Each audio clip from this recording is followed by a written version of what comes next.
Hi, welcome again to engVid.com. I'm Adam. Today's lesson we're looking at IELTS and TOEFL, the writing section, and we're going to look at the 5 most common mistakes that I see when I'm checking students' essays, okay? Now, as usual, for the IELTS and TOEFL lesson, I will speak a little bit more natural speed, a little bit faster than usual. If you're a beginner, don't worry. Watch the video, listen, practice your listening. Get the vocabulary you need. It's good for everybody, but just a little bit harder, okay? So now, where do I begin? I check a lot of essays, okay? People send me their essays, I check them, I edit them, I tell them what they're doing wrong. And I've come to the realization that there are certain mistakes that many people make. So I want to tell you 5 of these common mistakes so that you can avoid making them, okay? And the first one, and this is the most common mistake that I see, is that you are trying too hard. Now, what does this mean? Trying hard is a good thing, right? Yes, it is. But you're trying too hard to sound impressive, okay? You're trying to impress the graders of these exams, IELTS and TOEFL. You think that by using big words or lots of idioms or very long sentences that are very complex and have many clauses, that you're getting a higher score. In fact, most of the times you're actually hurting yourselves.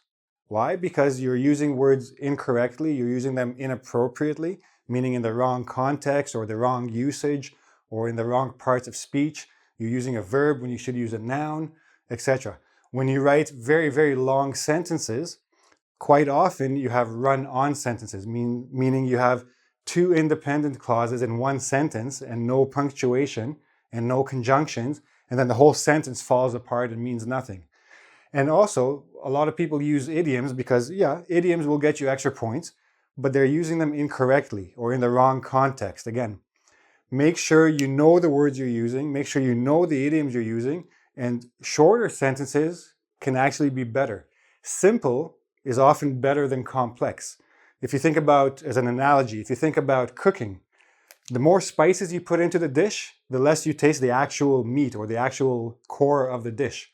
Simple is best. Let me give you an example. Here are 2 sentences, okay? Let me read them to you.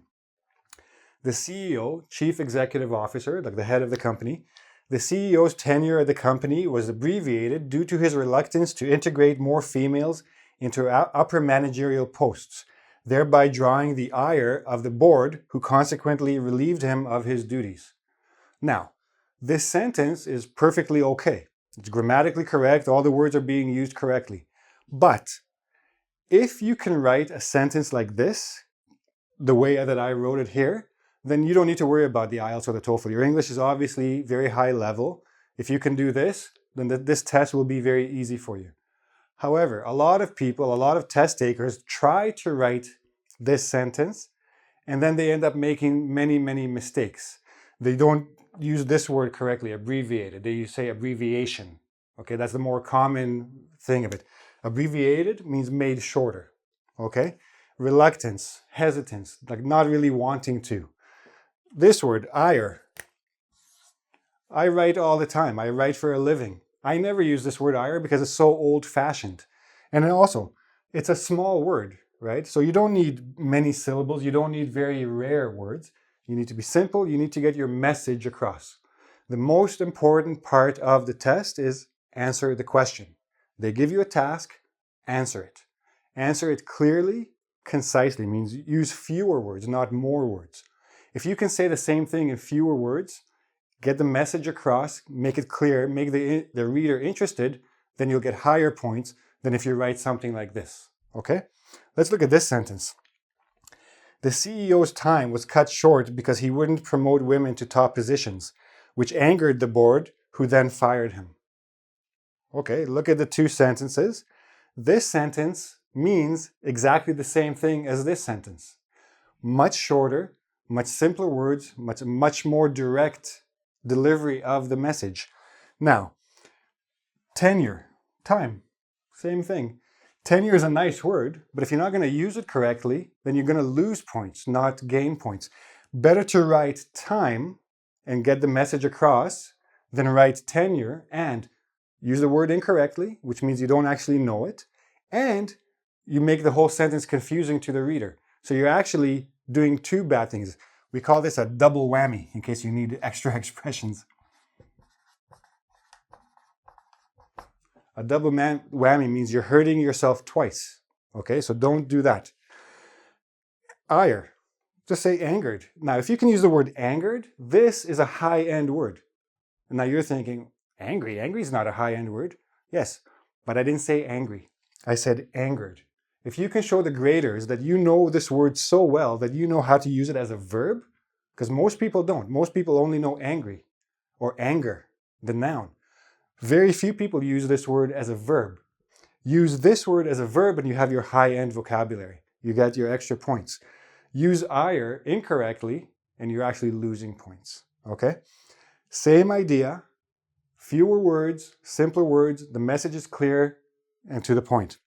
Now, for some reason, people love this idiom, a double-edged sword. Everything is a double-edged sword.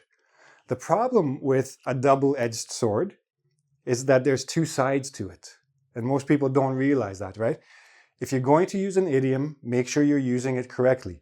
So this idiom, a double-edged sword, means that something or a situation or an action has both a positive side and a negative side. So if you're going to use this idiom, you better explain to the reader what is the positive, what is the negative. Okay? So this sentence is a double-edged sword. If you can write it like this, then yeah, you're getting a bonus point. But on the other side of it, if you make any mistakes in it, you're losing points. So be very careful with vocabulary, extra words that you don't need, and idioms. Now, another thing, long, complicated sentences. They don't need to be. Remember I said the run-on sentences. Now, another thing you have to worry about is redundancy. This is a big word, but I'll write it here. If something is redundant, it means it's unnecessary. The CEO's tenure at the company. Now, here you notice I put at the company. Here, I didn't put the company. Why? A CEO is a head of a company. It's understood that the time at the company. I don't actually need to say it. If you can use 3 words to say something, don't use 5. If you can use 5, don't use 10. Less is more. Just like when you're putting on makeup. Another analogy there for you. Okay, so this is the most common mistake. Let's look at a few more. Okay, so now we're a little bit busy here, but I'll squeeze everything into one shot so it's much easier for you. What I'm going to do, I'm going to begin by looking at a very classic task. Either IELTS or TOEFL will give it to you. Parents make the best teachers. Do you agree or disagree? Okay, you had your introduction. We're talking about parents, we're talking about education, we're talking about children. Some people believe that parents are the best, some people believe teachers are the best. I agree that parents are the best teachers. Okay, your introduction is done. Let's get into the first body paragraph. So first, I'm going to read this to you. This is not a complete paragraph, but you'll get the idea. Firstly, parents know their child best, including what he likes and doesn't like, such as books he likes to read or favorite science topics. Parents can also talk to the child's teachers and find out from them how to help him at home. They can also monitor how much TV he watches, and cutting down on this might help his concentration, and on and on. Okay? I didn't give you the full paragraph, not necessary, you'll understand what I'm getting at. So, common mistake number 2, no topic sentence. If you look at this example, I don't know what this paragraph is about, right? A topic sentence is your introduction sentence to the paragraph.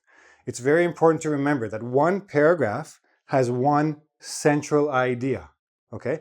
This central idea must be presented right at the beginning of the paragraph so the reader knows what to expect.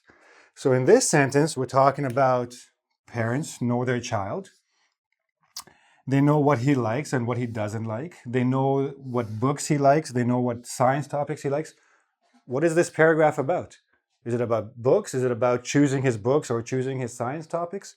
Is it about parents know their child? Is it about what he likes, what he doesn't like?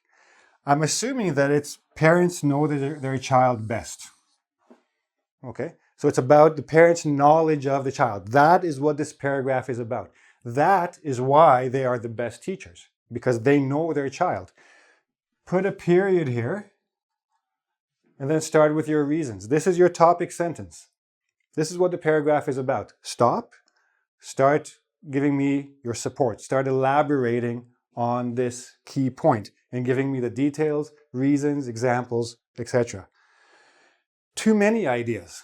So this basically goes in line with the topic, no topic sentence. So then, okay, they know what he likes, what he doesn't like, his books, etc. They can also talk to the child's teachers and find out how they can help him. Okay, that's another way they can do so. Teachers have nobody to ask, or maybe they have the parents, who knows. So parents know their child best. Parents can talk to the child's teachers. They can monitor how much TV he watches. So this is something else they can do. Doesn't have anything to do with what he likes or doesn't like. And they can help his concentration by cutting down on TV. Too many ideas here. Now, too many ideas is not a bad thing if each idea is expanded on, you elaborate, you explain why this is important, and you have to connect, right? Every sentence must flow in terms of ideas logically from one idea to the next. So here, this sentence and this sentence really have no connection. Here we're talking about what he likes, here about what they can do with their teachers. Two completely separate ideas, not connected by anything, okay? Next, they can talk about TV. They can cut down on TV. Okay, what does that have to do with talking to the child's teachers? Nothing. Again, no connection, different idea. So the reader is going, what are you trying to do here? Like, what is the purpose of this essay? What is the purpose of this paragraph? The point is, you're trying to support your idea why you think parents are the best teacher. Don't just throw in ideas, which brings us to point number 4. Good points. You're making good points. There's nothing wrong with the ideas here. They're actually quite good, quite strong in terms of supporting your opinion. But then you don't give me any examples, okay? For example, if you're talking about books, this is like already the second sentence. You're talking about what books he likes, what science he likes. For example, if a child likes dinosaurs, the parents can then go buy him a dinosaur set, a model set, or books about dinosaurs. Or they can take him to the museum to see, the Natural History Museum, to see how dinosaurs evolved and died and etc. Or if you're talking about TV, well, what's wrong with TV? TV can be very educational. But for your purpose, you want to give the example. If the child is watching too many cartoons or he's watching violent movies, he's not going to be able to concentrate on his math homework, right? Or if his imagination is getting carried away, how's he going to concentrate on his science lessons? So give me the points, yes. Make sure that you give me concrete examples. Concrete meaning give me a real thing, something I can actually hold on to. The dinosaur set, concrete example. Cartoons on TV, concrete examples, okay? Make sure you support your reasons with examples. Make sure you support your argument with reasons. Everything has to be connected. Better to take only one or two of these ideas, expand on them, and give me examples to support them, to make them stronger, okay? So this is the general idea about the paragraphs. In body 1, body 2, same thing for body 2. You're going to a new topic, introduce it with a topic, make sure you have the transition between body paragraph 1 and 2, topic sentence, reason you think so, example, maybe another point, go on to your conclusion.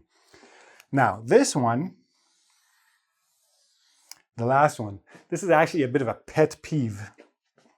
I'll explain this expression.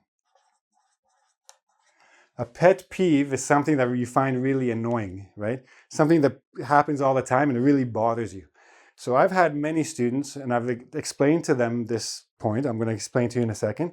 And I say, don't do this. And then their next essay, they do it again. And then their next essay, they do it again. And I keep saying, don't do it, don't do it. And they do it, and they do it. So what is the problem? Once you have your opinion, once you've decided, agree or disagree, say so once, okay? Use this pronoun. I agree, I think, I believe, in my opinion. One time in the entire essay. Do not say I think 2, 3, 4 times. Don't say it twice in the introduction and then again in the conclusion. Say it one time in the introduction, if that's where your thesis is, that's it, you're done. Don't use the word I, my, me, mine anymore in your essay. The only time you can repeat the personal pronoun is if you have a very personal task question. Would you prefer to live in the city or the country? Okay, in that case, you can use I or me or my a few times, but even then, you don't need to. So don't. One time, give me your opinion. That's it. Don't give me any more. Now, what happens is I see quite often in the introduction, I see people say, I think that ABC, which is why I believe C, D, E, F, whatever. Well, what is your thesis? Is it the first one or the second one, right? Usually it will be a bit clear what you're trying to say, but the fact that you say two opinions makes your thesis weak. Because I'm not sure, you're not taking a very firm stand. If you think ABC, which is why you believe DEF, well, you only think ABC, which is not very strong support for DEF or believing DEF. Have one firm expression, I think something, done. Support it. The rest of the essay. In the conclusion, you can restate that opinion, but you don't have to say, that is why I think. In conclusion, I think this because that. No. In conclusion, parents make the best teachers for several reasons, including knowledge of their child and whatever your second body paragraph was. I don't know. Everybody has different ideas. One time in the whole essay, that's it.